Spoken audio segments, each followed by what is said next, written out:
নাম কি আপনার? মেহেরুন্নেসা বৃষ্টি। বৃষ্টি। বৃষ্টির বয়স কত? ভাই আমার বয়স 29। আপনার জন্ম জেলা? ভাই আমার জন্ম হচ্ছে কুমিল্লা।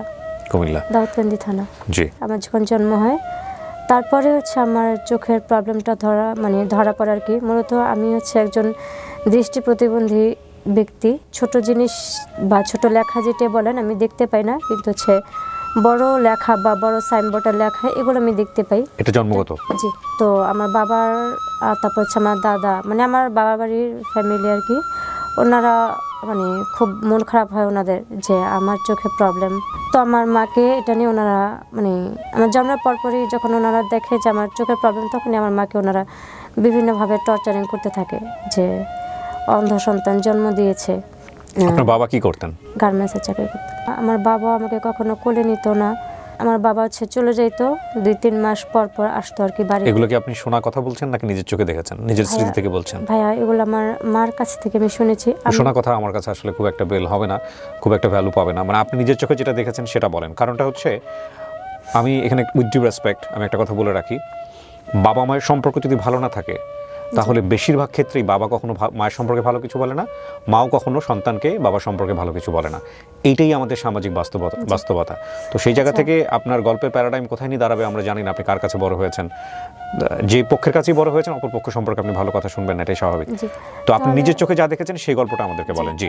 তাহলে ভাইয়া আমি আপনার একদম আপনার নিজের স্মৃতি থেকে সেখান থেকে শুরু করেন। নিজের স্মৃতি থেকে ভাইয়া, আমার দাদার মানে ঘর ছিল যে ওটার মধ্যে 3টা রুম ছিল।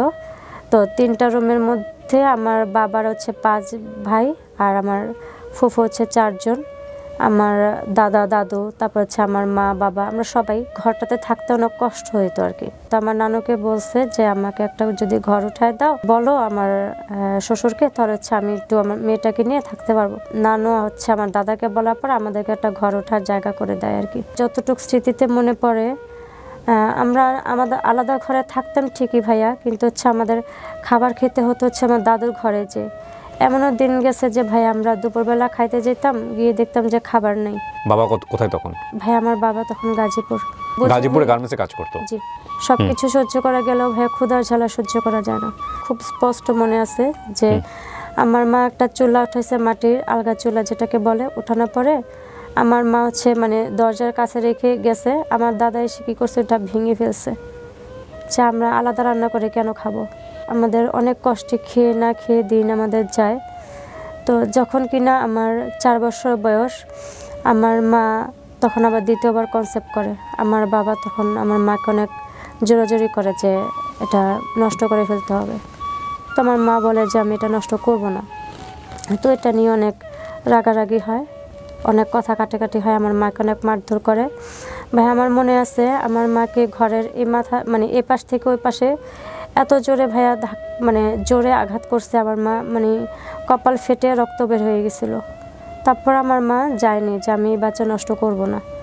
তো এটা বলে আমার বাবা তো আর আমার মার সঙ্গে পারেনি। তারপর হচ্ছে আমার বাবা বলছে আচ্ছা ঠিক আছে আমি এখন চলে যাচ্ছি, আমি সকালে আসব। এটা ভাইয়া বলে যে সে যে আমাদের ছেড়ে ঘর থেকে চলে গেছে, আজ অবধি ভাইয়া আমাদের কোনো খোঁজ খবর আমার বাবা নেয়নি। আমার বোন দুনিয়াতে এসে আমার যখন 7 বছর বয়স, তখন হচ্ছে ভাইয়া আমার মা আমাকে হোস্টেলে ভর্তি করে দেয়। হোস্টেল বলতে? মিরপুর 14 জাতীয় বিশ্ব শিক্ষা কেন্দ্র। তো ওখানে আমি 1 থেকে 5 পর্যন্ত পড়াশোনা করি। ওখানে সবার বাবা মা যেত, কিন্তু আমার ভাইয়া কেউ যেত না। আমার তো বাবা নেই, আমার মাও ভাইয়া টাকা ছাড়া কিভাবে আমাকে দেখতে যাবে, শুধু মানে দিয়ে আসতো আবার যে নিয়ে আসতো, মাঝখানে আর দেখতে যাইতো না আমাকে। ক্লাস 5 পর্যন্ত পড়ে আমি ওখান থেকে বের হই 2008-এ। এখন তো আমাকে তো 6-এ ভর্তি হতে হবে, আমি এখন কোথায় ভর্তি হব? মিরপুর 10 নম্বর আমাদের দৃষ্টি প্রতিবন্ধী মেয়েদের একটা স্কুল আছে, ব্যাপটিস্ট মিশন ইন্টিগ্রেটেড স্কুল, ওখানে হচ্ছে আমি ভর্তি হই। ওখানে ভর্তি খরচটা ভাইয়া আমার জন্য একটু ব্যয়বহুল ছিল। তো আমাদের যেই ওখানকার যে প্রিন্সিপাল ম্যাডাম ছিলেন সিলভিয়া শান্তশ্রী মজুমদার, ওনার কথা আমি কখনো ভুলতে পারবো না। উনি আমাকে সম্পূর্ণ ভর্তিটা ফ্রি করে দিয়েছেন। বেতন ছিল মাসে 2500 টাকা। ওটা আমি কোথা থেকে দিব? রোটারি ক্লাব আমাদের ব্যাপটিস্টেরই আমি সহ আরও 10 জন পড়াশোনার দায়িত্বটা নিয়েছিল আর কি। 6 থেকে 8 পর্যন্ত ওখানে পড়াশোনা করি। ভর্তি হয়েছিলাম Mirpur girls ideal laboratory institute, এটাও মিরপুর 10-এ অবস্থিত। তো ওখান থেকে আমি ম্যাট্রিক পরীক্ষা দিয়ে জিপিএ 4.75 পেয়ে ওখান থেকে আমি বের হই। আমি তো এক ধাপ তো শেষ করে আসলাম আমার স্কুল জীবন। এখন ভাই আমাকে তো কলেজটা মানে কলেজ তো পড়তে হবে, আমি তো পড়াশোনা তো আমার তো ইচ্ছা আমি পড়াশোনা করব। এরকম করে আমার ফ্রেন্ডরা সবাই বলতেছে যে আমরা তো বদরুন্নেসা মহিলা কলেজ, সরকারি বেগম বদরুন্নেসা মহিলা কলেজ, ওখানে ভর্তি হব, তুমি কি হবা কিনা? তো আমি বলছি হ্যাঁ হবো, ওটা তো সরকারি, সমস্যা নেই। ভর্তি হইতে আমাদের টাকা লেগেছিল হচ্ছে প্রায় 4,000 টাকার মতো। তো সবাই সবার ফ্যামিলি থেকে টাকা এনে ভর্তি হয়েছে, বাট আমি সেটাও পারিনি। আমাকে হচ্ছে ওনার একটা সংগঠন আছে স্পর্শ, নাজিয়া জেবিন আন্টি, উনি আমাকে টাকাটা দিয়েছিল। আপনি তখন বাবার সাথে কথা বলতেন না? না। কেন? ভাই আমি তো আমার বাবার মানে জানতাম না যে আমার বাবা কোথায়, বা আমার বাবা চলে গেলেন তখন আপনার বয়স কত? ভাইয়া আমার তখন 4 বছর বয়স। 4 বছর বয়স। আপনি ইন্টার পর্যন্ত পড়ছেন, আপনি তখন পর্যন্ত জানেন না আপনার বাবা কোথায়? ভাইয়া আমি হচ্ছে আমাদের কাছে কেউ বলে না, মানে আমার চাচারা বা আমার ফুফু এনারা ওনাদের সঙ্গে হয়তো বা যোগাযোগ আছে, কিন্তু আমরা জিজ্ঞেস করলে বলে কি আমাদের সঙ্গে যোগাযোগ নেই, আমরা জানি না। আপনারা তখন থাকেন কোথায়? ভাইয়া আমরা তো আমার দাদা বাড়িতেই থাকি। দাদা বাড়িতে থেকেও বাবার খোঁজ জানেন না? না। মানে উনি ওনার বাবার কাছেও আসে না? ভাই আমি এটা বলতেছি, যখন আমি ইন্টারমিডিয়েট পড়ি তো আমার দাদা হচ্ছে 16 সালে মারা যায়। 2016-তে আমার দাদা মারা যায়। তো যখন মারা যায় তখন আমার মা কোনোভাবে শুনতে পারে যে হচ্ছে আমার বাবা আসবে, মানে আমার এক কাকি, আমার সেজু কাকি আর কি, আমার আম্মুকে বলে যে বৃষ্টির আব্বু তো আসতে চায়। আমার বাবা যখন দাউদকান্দি আসছে তখন আমার সেজু কাকা ফোন দিয়ে না করে দিছে, বলছে ভাই আপনি আসেন না, বাবারও তো মাটি দিয়ে ফেলছি। তখন আমি বলছিলাম যে কাকা আমি তো আমার বাবাকে মানে কখনো চোখেই দেখিনি, আমাকে একটা নজর একটু দেখতেও দিলেন না, কখনো বাবা বলে ডাকতেও পাইনি, আমাকে একটু একটা নজর দেখতে দিতেন, আমি তো আমার বাবার কোনো ক্ষতি করতাম না, আমি শুধু একটা বাবা বলে ডাকি দিতাম, এটা কেন দিলেন না? এটা একটা মিস্ট্রি মনে হচ্ছে আমার কাছে, মানে হাউ ইট ইজ পসিবল যে দাদার বাড়িতেই থাকেন ওনারা, জি, এবং বাবা মারা গেলেন, ওনার আপন বাবা মারা গেলেন, জি, আসতে বউয়ের দেন। সাথে একদিন রাগারাগি হলো এবং রাগারাগি হয়ে উনি বাড়ি ছেড়ে দিলেন, জি। উনি বেঁচে আছেন কিন্তু উনি আসেন না, মানে না ভাইয়া। এইটা আমার কাছে অবিশ্বাস্য মনে হচ্ছে। ভাইয়া এটা অবিশ্বাস্য হলো ভাইয়া, এটাই সত্য, মানে লোকমুখে শুনি এবং আমার সূর্য চাচির কাছ থেকেও আমি শুনেছি যে উনি হচ্ছে গাজীপুর উনি বিয়ে করেছে, ওনার বউ গাজীপুর বাচ্চা বিয়ে আছে। করেছে সেটা ঠিক আছে, আমি বুঝলাম গাজীপুর সে আরো দুটো বিয়ে করুক, সেটাতে প্রশ্ন না। প্রশ্ন হচ্ছে জন্মদাতা পিতা মারা গেছে, জি। তাকেও দেখতে আসবেন না, তাকে মাটি না দিতে ভাইয়া। আসবেন না? না ভাইয়া আসেনি ভাইয়া, এটা আপনি মানে যদি চাইলে আপনি মানে পরখ করে দেখতে পারেন, এটার ভাইয়া একদম বাস্তব যে উনি আসতে চাইছিল, দাউদকান্দি পর্যন্ত আসছে, কিন্তু আমার আর কাকা- আপনার চাচাদের কাছে যদি ওনার কমিউনিকেশন থাকে তাহলে আপনি তো পরিবারের বড় সন্তান, জি ভাইয়া, মানে আপনি কি একবারের জন্য ওনার সঙ্গে যোগাযোগ করতে সমর্থ হন করতে না? ভাই আমি চেষ্টা করেছিলাম। আমি যখন ইন্টারমিডিয়েট পড়ি তখন হচ্ছে আমার বাবাকে আমি ফোন মানে কোনো জায়গা থেকে হলো ভাই, আমি বলতে চাচ্ছি না কোথা থেকে, বাট নাম্বারটা নিয়ে আমি ফোন দেওয়ার ট্রাই করেছি, মানে কিন্তু আমার বাবা আমার সঙ্গে কথা বলেনি। কথা বলেনি বলতে? মানে বলতেছে যে আমি যতবার বলেছি যে বাবা আমি বৃষ্টি বৃষ্টি, বলতেছে এটা রং নাম্বার। আমার সঙ্গে কথা বলেনি ভাই। পুরুষ মানুষের অভিমান খুব ডেঞ্জারাস, আমি জানি না কতটুকু সত্য, আল্লাহ ভালো জানেন, বাট পুরুষের অভিমান কিন্তু খুব ডেঞ্জারাস। তো ভাইয়া আমি আর না কিন্তু আমার এই জায়গাতে অনেক কোয়েরি তৈরি হয়েছে। আপনার মা আসছে আজকে আপনার সঙ্গে, রাইট? জি। সো আমি গল্পের এই জায়গাটা থেকে ইন্টারমিডিয়েট থেকে আমি সামনের দিকে ওনাকে নিয়ে যাব, তার আগে আমার অনেকগুলো প্রশ্ন তৈরি হয়েছে, যে প্রশ্নগুলোর উত্তর ওনার মা ছাড়া কেউ দিতে পারবেন না। সো আমি ওনার মাকে এই মুহূর্তে স্টুডিওতে আনতে চাই। আপনার নামটা একটু বলেন তো? জাকিয়া সুলতানা। জাকিয়া সুলতানা। আপনি ওই বৃষ্টির মা? জি। বৃষ্টি আপনার প্রথম সন্তান? জি। আপনি কি চোখে সমস্যা? আপনার চোখের সমস্যাটা কিভাবে? বাজান এটা আমার জন্মের থেকে। আপনারও জন্ম থেকে? এটা তো আপনার স্বামী দেখে শুনে আপনাকে বিয়ে করেছিলেন না? জি। বিয়েটা কিভাবে হয়েছিল আপনাদের? বিয়েটা ঘটক দ্বারাতেই হয়েছে। ঘটক দ্বারা বলতে? মানে গ্রাম দেশে ঘটক কালি করে না, হ্যাঁ। যে বিয়ে দেওয়া নেওয়ার জন্য, হ্যাঁ। তখন ওই ঘটক দ্বারাতেই আমাদের বাড়িতে ঘটক পাঠাইছে তার বাপে। তো এই ঘটক দ্বারা ঘটকে বলছিল যে আপনার চোখে সমস্যা আছে এরকম? ঘটকে বলছে নাকি জানি না, কিন্তু ওরা সবাই গিয়ে দেখছে চোখের সমস্যা? জি। ওই ছেলে বৃষ্টির বাবা এক জায়গায় 3 বার গিয়ে দেখছে আমাকে একলা। তো একলা উনি তখন জানে যে আপনার চোখের সমস্যা? জি জানে। আমি যে আপনার পরিবার আর কেউ আছে এরকম চোখের সমস্যা? না। শুধু আপনারই? জি না। জি। হুম।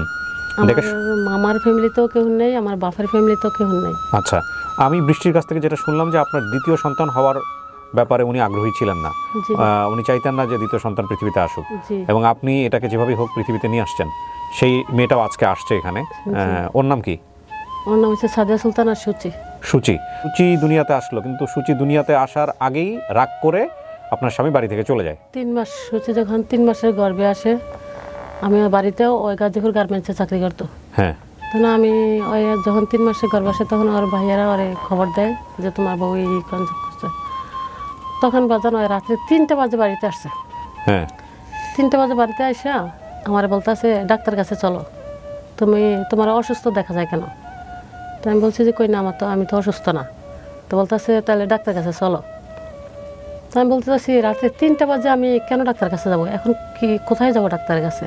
তখন আমি ভয় পেয়ে গেছি যদি আমার কোনো কিছু করে হারা, রাত্রে 3টা বাজে নিয়ে কোনো অ্যাক্সিডেন্ট করে, সেজন্য আমি বলছি সকালে যাব। এই কথা বলার পর থেকে ওই আমার অনেক মারধর করে ঘরের মধ্যে। এই রাতের বেলায়? রাত্রে 3টায় মারধর কইরা তারপর এই রাত্রে 4টা বাজে চলে যায় বাড়ি থেকে। এই যে চলে গেছে, আজও চলে গেছে, কালও চলে গেছে। 98 সালে এই গেছে, এই সীমানার শেষ। 98 সালের এরপর আর কখনো সে আসে নাই? আর কখনো বাজান আসে নাই। তার মানে আপনাদের ওইভাবে ডিভোর্সও হয় নাই? তখন কালকে আমি আমার জালের কাছে জিজ্ঞাসা করছি, বলতে আছে আমাকে নাকি ডিভোর্স দিয়ে দিছে। আপনার যা বললে হবে না এটা। শোনেন, এখন কথা হলো আপনারা আছেন ওনার ওইখানেই বাড়িতে। জি। এবং আমি শুনলাম যে ওনার বাবা মারা যাওয়ার পরেও উনি কখনো বাবাকেও দেখতে আসে নাই? না, ওর বাবা বলছিল যে ও গাজীপুর থাকে, তো ওর ফ্যামিলির সাথে নাকি ওর যোগাযোগ আছে, কিন্তু আমাদের সাথে যোগাযোগ নাই। ওরা যে 2 বোন এরকম হয়েছে, ওর ভাইয়েরা। ও আপনার সূচি মেয়েটাও ব্লাইন্ড? জি। আচ্ছা। তখন ওর ভাইয়েরা বোনেরা ওরে কানফাড়া দিছে যে তোর তো ভবিষ্যৎ অন্ধকার, তুই এই ফ্যামিলি নিয়ে কী করবি, এই কথা বলি আর বাড়ি থেকে বিদায় করছে। 8 বছর পর আমি একটা বিপদের মধ্যে পড়ছিলাম। পড়ার পর আমি অনেক কষ্টে আমি ওর ঠিকানা খুঁজি। ওর ঠিকানা বলতে আপনার স্বামীর ঠিকানা? আমার স্বামীর ঠিকানা খুঁজি। হ্যাঁ। খোঁজার পর আমি যাই সেই গাজীপুর, অনেক দূরে। যাওয়ার পর আমি ওর ছবি নিয়ে গেছি, খুঁজতে মনে করেন ওর বাসা বিছড়িয়া বাহির করছি। সমস্যাটা কি, আমাদেরকে বাড়ি থেকে উচ্ছেদ করে দিতে চাইছে 2 মেয়ে নিয়ে। তখন আমি কোথায় যাবো বাচ্চাকে নিয়ে, আমার তো যাওয়ার জায়গা নেই। তখন আমি ওরে খুঁজে পাইছি। তখন ওর ফ্যামিলির সবাই ওরা জানতো সে অজীবিত আছে। এর আগে আমার শ্বশুর আমার নামে মার্ডার কেস দিছে। Murder case? জি। কেন, কিসের মার্ডার? আমি আমার স্বামীরে মেরে ফেলছি। তখন আমার শ্বশুর নাই, মৃত্যু, অবশ্য বলা ঠিক না ওনার নামে। তার মানে আপনার নামে কেস আছে? কেস দিছে। কেস কি এখনো চলমান? না, ওটা মনে করেন 98 সালেই দিছে। দেওয়ার পর বাড়িতে যখন সাক্ষী প্রমাণ আসছে, এরা কেস করছে, তারপর আমি বাড়িতে আসি। কারণ বাজান আমি সৎ বাপের সৎ সন্তান। আমি বলছি যদি আমি সত্য হই তাহলে আমি আইনে যাব, আর যদি মিথ্যা হয় তাহলে আমি বাড়িতে থাকবো। তারপরে বাড়িতে পুলিশ আসছে, আমার চাচা শ্বশুরে জিগেছে, আমার শাশুড়ি জিগেছে, সৎ শাশুড়ি জিগেছে আপনার ছেলের কি উনি মারছে? বলছেন না। বলছে আপনি জানেন? বলছেন না। তখন সব ওসি গেছে দাউদকান্দি থানা থেকে, গিয়া প্রমাণ নিয়ে ওই কেসটা ডিসমিস করে দিছে ওই সময়। না, কিন্তু আপনি যে গেলেন গাজীপুরে, কি হলো ওখানে যাওয়ার পরে? ওইখানে যাওয়ার পর ও বাসাতে বেরিয়ে গেছে, আমার কাছে আর ধরা দেয়নি। ধরা না দেওয়ার পর আমি আশা করছি, তখন ওই ক্লাস 5-এ পড়ে। হ্যাঁ। আর সূচি ক্লাস 3-তে পড়ে। আপনি কি করতেন, মানে কিভাবে সংসার চলতো? আমি তো বাবা প্লাইন, আমি কিছুই করতে পারি না, কারণ যেহেতু আমাদের জায়গা নাই, আমি হাঁস মুরগিও ফেলতে পারি না, পরের জায়গা তো কিছুই করা যায় না। আমি যে ঘর থেকে নামি, এই জায়গাটাও মানুষের, আমার চাচা শ্বশুরের। আপনার স্বামী তো নাই, তো আপনার বাবার বাড়ির পক্ষ থেকে কেউ কি ছিল না আপনাকে সাপোর্ট করতে? ভাই আমাকে হেল্প করতো। কয় ভাই বোন বাবা আপনার? ছিল না। ও। আমার বাবা, ওর যখন 1 বছর বয়স তখন আমার বাবা, ওর 3 মাস বয়সে আমার বাবা মারা যায়। আপনার ভাই কয়জন? আমার ভাই 2 জন। ভাইয়ের আর কতদিন চালায় সংসারে, যার তো সংসার আছে। তখন ভাইয়েরা কোনো সময় ইচ্ছা করে টাকা দিছে, খাইছি, আর কোনো সময় নিজে খুঁজি নাই, লজ্জায়। মনে করেন এইভাবে এমনও দিন গেছে আমি না খাইয়া থাকছি, এমনও রাত গেছে আমি না খাইয়া থাকছি। আল্লাহর কাছে খালি নামাজ পড়ে বাজান বলছি, আল্লাহ আমাকে তো তুমি দুঃখ দিছ, কিন্তু আমার সইবার শক্তি দিও। জানি না বাজান, আল্লাহ আমার সইবার শক্তি দিছে। এখনও আমরা একবেলা খাই, সকালের নাস্তা আমরা করি না। বর্তমান যুগে আমি পুলিশের কাছে গিয়ে কোনো দাম পাই না বাজান, যদিও কোনো কাজ। তা আপনাকে পুলিশে দিতে চাইলে আপনি পুলিশের কাছে যাইতেন, গিয়ে বলতেন এই ঘটনা, আমার স্বামীরে বাইর করে দেন? না, পুলিশের কাছে মনে করেন যাই নাই বলতে, হেরা যে আগে আপনার স্বামীর নাম কি? মোফাজ্জল হোসেন ভূঁইয়া। মোফাজ্জল হোসেন ভূঁইয়া কোথায় থাকে এখন? এখন সে গাজীপুরে মনে হয় থাকে। গাজীপুরে গিয়ে এখনো গার্মেন্টসে কাজ করে? তার কোনো পরিবার হয়েছে ওখানে? জি। আপনি কনফার্ম? জি, 2টা মেয়ে আছে। কিভাবে জানলেন? এটা জানছি ওর এক চাষির কাছে, ওর চাষি ওইখানে গার্মেন্টসে চাকরি করে। আচ্ছা, আপনার বাড়ি কোথায়? আমার বাড়ি হচ্ছে দাউদকান্দি। দাউদকান্দি কোথায়? বিস্তারিত ঠিকানা বলেন। দাউদকান্দি গয়াসপুর। তোমার বাবার বাড়ি? না না না, আপনি যেখানে বর্তমানে থাকেন। দাউদকান্দি গয়াসপুর। দাউদকান্দি গয়েশপুর, গ্রামের নাম গয়েশপুর? জি। আচ্ছা, ওখানে গিয়ে আপনার নাম বললে আপনাকে সবাই খুঁজে বের করতে পারবে? জি। আপনার এলাকার চেয়ারম্যানের নাম কি? আশরাফ। আশরাফ সাহেবের সাথে আমরা কথা বলবো আজকের অনুষ্ঠানে। এই বিষয়গুলো জানেন ওনারা? আপনার পরিবার আশরাফের তখন ছোট ছিল, ওই তেমন একটা মনে হয় সবকিছু জানেও না। কারণ চেয়ারম্যানের কাছে জান নাই আপনারা সাহায্য সহযোগিতার জন্য? চেয়ারম্যানের কাছে গিয়েছি, কিন্তু আপনি কতটুকু শতাংশ বাড়ির উপরে, মানে কতটুকু জমি আপনার? আমি যেতটুকু থাকি ওটাখানে 2%। 2%? জি। আর আমার শ্বশুরে আমার আরেক জায়গায় একটা ফুসকুনি দিয়ে গেছে, ওই ফুসকুনিটা আরেকজনের দখলে। ওই চেয়ারম্যানেরা ফুসকুনিটা আমার দখলে দেয় না। ফুসকুনি কি ওইখানে 9 শতক নাকি জায়গা, ওটা পানি, তো ওইখানে আমি কিছুই করতে পারি না। প্রিয় দর্শক এবং শ্রোতা, এখান থেকে আমরা আবার বৃষ্টির কাছে কন্টিনিউ করব পুরো গল্পটা। জি বৃষ্টি বলেন। আমি 2016 সালে ইন্টারমিডিয়েট পরীক্ষা দিই। এখন ভার্সিটিতে অ্যাডমিশন। চিন্তা করলাম যে চিটাগাং ইউনিভার্সিটি, এটা তো অনেক দূর। তো তারপর আমি একটাই ফর্ম ওঠে, সেটা হচ্ছে ইডেন মহিলা কলেজ, ইসলামিক হিস্ট্রি অ্যান্ড কালচারে চান্স পাই। আমাদের একটা সংগঠন আছে ভিপস, ভিজুয়াল ইম্পায়ার সোসাইটি। তো ওখানে একটা ছেলের সঙ্গে আমার পরিচয় হয়, আমি ওখানে একটা প্রোগ্রামে যাই। ওরও ভাইয়া চোখে প্রবলেম, হচ্ছে দৃষ্টি প্রতিবন্ধী। মাস্টার্স করে ওখানেও কম্পিউটার শিখাইতো আর কি। বৃষ্টির, তোমার যদি কখনো কোনো প্রয়োজন হয় তুমি আমাকে ফোন দিও। আমি বলছি আচ্ছা ভাই ঠিক আছে। তারপর ভাইয়া যখন করোনা বন্ধ হয়ে যায় তখন আমি বাড়িতে চলে আসি। দিনে 1-2 বার এরকম করে ফোন দিতে থাকে। হঠাৎ করে একদিন আমাকে বলে যে বৃষ্টি, তোমাকে একটা কথা বলতে চাই। আমি বলছি কি হ্যাঁ ভাইয়া বলেন, সমস্যা নেই। বলছে যে দেখো, আমি তোমাকে মানে আমার লাইফ পার্টনার হিসেবে নিতে চাই। উনি কি ডাইরেক্টলি আপনাকে একটা কথা বলে সারপ্রাইজ করে দিয়েছেন নাকি আপনারা প্রেমে পড়েছেন এর আগে? না না ভাইয়া, আমাদের কোনো মানে প্রেমের কোনো সম্পর্ক ছিল না। ওকে।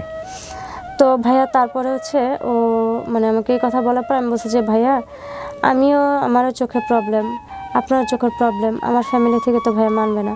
তো প্রাইমারি স্কুল যখন চাকরিটা পায় তখন বলে যে সমস্যা কি, আমি তো প্রাইমারি স্কুল চাকরি করি, আমি তোমাকে খাওয়াতে পারবো, পড়াইতে পারবো, সমস্যা নেই।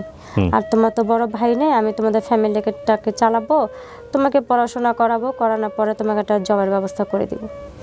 তো আমার মাকে এভাবে রাজি করে, বলছে আচ্ছা ঠিক আছে। মানে আমার মা চিন্তা করে যে ভাইয়া আমার বোন, আমি, আমার মা, আমরা তো 3 জনই দৃষ্টি প্রতিবন্ধী। আপনার বোনেরও একই অবস্থা? জি। তো চিন্তা করলাম যে একটা সাধারণ ছেলে তো আমাদেরকে এরকম দেখে কখনোই মানবে না। তো আমার মা চিন্তা করলো ঠিক আছে, ও যেহেতু আগাইছে তাহলে ঠিক আছে, ওর কাছে দিই। আর আমার যেহেতু ছেলে নাই, তারপর আমার স্বামী নেই, ঠিক আছে, ও সব কিছু জেনে শুনে আমাকে নিয়েছিল। তো আমাদের বিয়ে হয় ভাইয়া ফ্যামিলিগতভাবে জুলাইয়ের 20 তারিখ 2020 সালে। নভেম্বর মাসে আমি কনসেপ্ট করি, 4-5 মাসের মাথায়। ইট ওয়াজ প্ল্যান বেবি? না আনপ্ল্যান? না না, ওকে। তারপর ভাইয়া এরকম করে ভালোই চলতেছিল আমাদের। 2021-এর আগস্টের 11 তারিখে আমার ছেলে দুনিয়াতে আসে। তখন ভাইয়া আমি ওকে মানে ব্রেস্ট ফিডিং করাতে পারতেছিলাম না। তো এটা তো ভাইয়া আমার দোষ না, এটা তো আল্লাহ যদি আমাকে এই ক্ষমতাটা না দেয় ভাইয়া, এটা তো আমার তো কোনো দোষ নেই এটাতে। তো এটাতে ভাইয়া ও আমার সঙ্গে খুবই মিসবিহেভ করতো, খুবই রাগারাগি করতো, বলতো যে এই চামড়া রাখছিস কেন, কেটে ফেলে দে। তখন ভাইয়া আমি খুব কান্না করতাম যে আল্লাহ, তুমি আমাকে কেন এই ক্ষমতাটা দিলা না।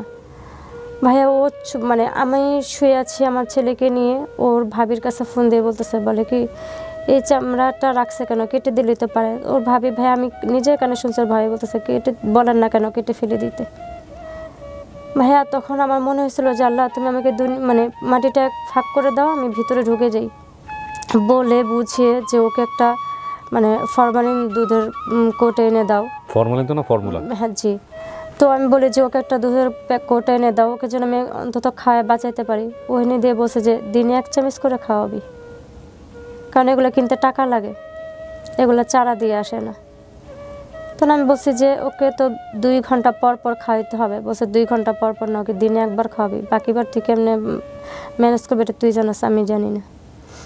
তো ভাইয়া ও কান্না করতো, আমার ছেলেটা খুবই কান্না করতো, ক্ষুধার জ্বালায় ভাইয়া ঘুমাতো না রাত্রে। ও কান্না করতে করতে ভাইয়া ও মানে খিচুনির মতো উঠে যেত, এরকম অবস্থা হতো। তো ওকে না দেখাইয়া ভাই ওকে লুকায় লুকায় আমি ওকে ফিটার খাওয়াইতাম। যদি দুপুরে খাওয়াইতাম, বিকেল আর খাওয়াইতাম না, বলতাম মাহারে রাত্রে শোয়ার সময় একটু খাবো, তাহলে যদি রাত্রে ঘুমাইতে পারে। আপনি যদি এই কাজটা করে থাকেন, আমি জানি না আপনি করছেন কিনা, আল্লাহ ভালো জানেন, উনি বলতেছেন লক্ষ লক্ষ মানুষের সামনে, তাহলে আমি আমার জায়গা থেকে বলতেছি আপনি বাপের ক্যাটাগরিতে পড়েননি না। প্রথম কথা হচ্ছে আপনার সামর্থ্য ছিল, আমি জানি না, আমি আবার বলছি আপনি করছেন কিনা। যদি করে থাকেন তাহলে এটা আমি এই কথাটাই বলবো এবং এটার উপরেই আমি স্টিক থাকবো। এমন যদি হয়তো যে আরে ভাই কিছুদিন আগে না এরকম স্বপ্নে বোধহয় এরকম একটা ঘটনা ঘটেছিল না, একটা বাবা আসছে দুধের কোটা চুরি করার জন্য, পরে স্বপ্ন তাকে চাকরি দিয়ে দেয়। আপনাদের মনে আছে কিনা জানি না, সে তার সন্তানের জন্য দুধের কৌটা চুরি করতে আসছে। এগুলো হচ্ছে বাপ। বাপ মা দুটোই হওয়া আসলে খুব কঠিন, খুবই কঠিন। জন্ম দিয়েও মা হওয়া যায় না, আর ওই যে জন্ম দেওয়ার জন্য যে ভ্রূণ বাবার শরীর থেকে যায় ওটা দিয়েও আসলে বাপ হওয়া যায় না, ভাইয়া ডিফিকাল্ট। তারপরে হচ্ছে আপনি কিন্তু যেগুলো বলতেছেন এগুলো যদি উনি না করে থাকে, আপনি কিন্তু দুনিয়াতে কি হবে না যাবেন, আখিরাতে কিন্তু আপনি অনেক কিছু হারাবেন। না ভাই, আমার তো নালে ওর সঙ্গে তো কোনো ঝামেলা হওয়ার কথা না। আর দ্বিতীয় হচ্ছে যেটা হচ্ছে যে ওই সময় উনি চাকরি করতেন। জি ভাই, ও চাকরি করতেন ভাইয়া। তারপর হচ্ছে আমি একদিন রাত্রেবেলা ভাই আমার ছেলে হঠাৎ করে কান্না করে ওঠে, তখন ওর ঘুম ভেঙে যাবে দেখে আমি ওকে আস্তে করে নিয়ে বাইরে চলে যাই, গিয়ে ভাইয়া অনেক কষ্ট করে 1 চামচ দুধ গুলিয়ে ওকে খাওয়াই। ভাইয়া ও কী করতো, প্রত্যেক দিন সকালবেলা গিয়ে চেক করতো দুধ কতটুকু আছে, কতটুকু খাওয়াইছি। তারপর আরেকদিন মানে সন্ধ্যার সময় আমার বাচ্চাকে মানে দুধ খাইয়ে এনে শুয়ে দিছি। ও কী করছে ভাইয়া, পেটের মধ্যে হাত দিয়ে বলতেছে ওকে কি এখন খাওয়াইছো, ফিটার খাওয়াইছো? আমি বলছি জি খাওয়াইছি। তো বলতেছে সরকারি টাকা পাইছো যে ওকে যখন তখনই খাওয়াবা? ওর প্রতি এরকম অনীহা কেন? আপনার ছেলে না উনি? জি ছেলে। তো ওর প্রতি এরকম অনীহা কেন ছিল ওর? জানি না ভাইয়া, বলতেছে এগুলো কিনতে টাকা লাগে 750 টাকা, সরি 650 টাকা। ও কি সুস্থ বেবি ছিল? জি আমার ছেলেটা সুস্থ ভাইয়া। ওকে। তো আমি বলছি এটা তুমি কেমন কথা বললা, ও না তোমার ছেলে, ও না তোমার সন্তান, তুমি ওর সঙ্গে এরকম কেন কিভাবে করো? মাসে একটা প্রথম 2 বার আনছিল হচ্ছে কোটা, পরে হচ্ছে প্যাকেট এনে দিছে, বলছে এটা দিয়ে পুরো মাস কাটাবি, আমি আর এনে দিতে পারবো না। এটা কি ভাইয়া কত কষ্ট করে পানি মিক্সড করে করে ভাইয়া আমার ছেলেটাকে আমি খাওয়াই এত দূর পর্যন্ত নিয়ে আসছি ভাইয়া।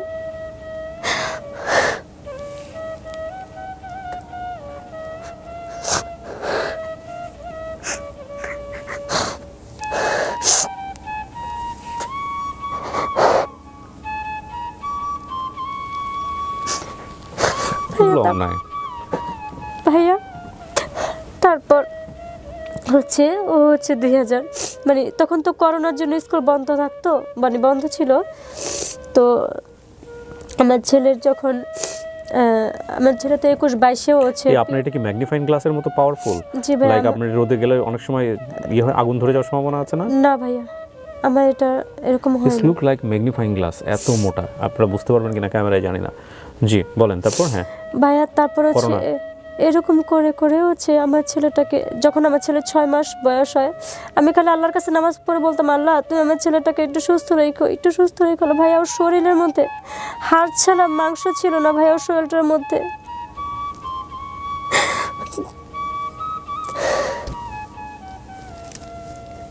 যখন ওর 6 মাস বয়স হয় ভাইয়া, তখন ওকে মানে আমাকে অনেকে বলছিল, বলে কি ওকে শুধু সুজিটা খাওয়াও না, ওকে অনেক ডাল এগুলো মিক্সড করে ওকে খাওয়াও, ওর শরীরে তোর কিচ্ছু নাই শুধু হাড় ছাড়া। আমি ওকে বলছি, পরে বলে কি এগুলো কিনতে টাকা লাগে, এগুলো আমি দিতে পারবো না।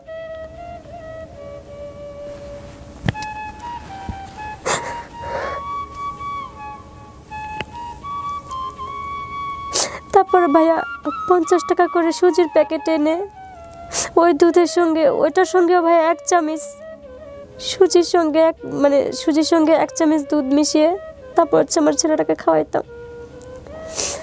এই সামান্য একটু মানে মিষ্টি ওটা মানে না দেওয়া বা না দেওয়ার সমান দিয়ে ওকে খাওয়াইতাম। 2022-এর ফেব্রুয়ারি মাসে ও হচ্ছে পিটিআইতে চলে যায়, মানে ও যেহেতু ভাইয়া প্রাইমারি স্কুলে জব করতো, তো ওদের তো হচ্ছে পিটিআই ট্রেনিং করতে হয়, মাসের মধ্যে 2 বার আসতো বাসায় দেখতে। আপনি কি করতেন? পড়তেন? পড়াশোনা ভাই আমার করতেন? পড়াশোনা বন্ধ করে দিয়েছিল, মানে অনেক কষ্ট করে আমি আমার 3rd ইয়ার পরীক্ষাটা দিই আর কি। ওর সঙ্গে অনেক কান্নাকাটি করে বলছে আমি তোমাকে পরীক্ষা দিতে দিব, বাট আমি তোমাকে কোনো টাকা পয়সা দিতে পারবো না। তো হঠাৎ করে ও প্রায় 2-3 মাস পর ভাইয়ের দেখি ওর মধ্যে পরিবর্তন আসতেছে, মানে ও বাসায় আসলে মানে আমরা যদি এক রুমে থাকি ও আরেক রুমে চলে যায়, আরেক রুমে যে শুয়ে থাকে। আপনি এখানে যেটা বলতেছেন, আপনার হাজবেন্ড যদি চায় এখানে এসে বক্তব্য দিতে পারবে, জি মানে আপনি যদি কোনো কিছু মিথ্যা বলে থাকেন তাহলে উনি কিন্তু এখানে এসে যার এগেনস্টেই বলবেন তার বলার সুযোগ আছে। জি সো আমরা কিন্তু এটুকু রেখে দিব। হ্যাঁ, আপনি যদি কোনো কিছু মিথ্যা বলেন এবং সে যদি এসে একটা চ্যালেঞ্জ করে এবং সেটা যদি আপনি পরবর্তীবার ফেস করতে না পারেন তাহলে কিন্তু এটা বিপদ হয়ে যাবে। সুতরাং কোনো প্রকার কোনো কিছু এখানে মিথ্যা বলা যাবে না। না ভাইয়া। তারপরে হচ্ছে ও দেখি যে ও আমাদের থেকে একটু দূরে দূরে থাকে। কি ব্যাপার, কি সমস্যা? তখন বলতেছে যে এমনি, মানে ভালো লাগে না। তো দেখি যে মানে ও ফোনে কথা বলতে বলতে ভাই অনেক দূর পর্যন্ত চলে যায়, আমাদের সামনে কথা বলে না, ফোন আসলে অনেক দূরে চলে যায়। তো আমার একটু সন্দেহ হয়, কি রে ও তো এতদিন এরকম করতো না, ও কেন এখন কেন এরকম করতেছে? ফোন আসলে দূরে চলে যায়, আমার সামনে কথা বলে না। মানে ফোনটা ভাইয়া শুধু গোসল ছাড়া ফোনটা ও এক মুহূর্ত ওর হাত ছাড়া করতো না। তো এরকম করতে করতে হচ্ছে ও, আমি হঠাৎ করে একদিন ওকে মানে 2022-এরই সেপ্টেম্বর মাসে ওকে আমি হাতে নাতে ধরি, ওর ফোন সহ।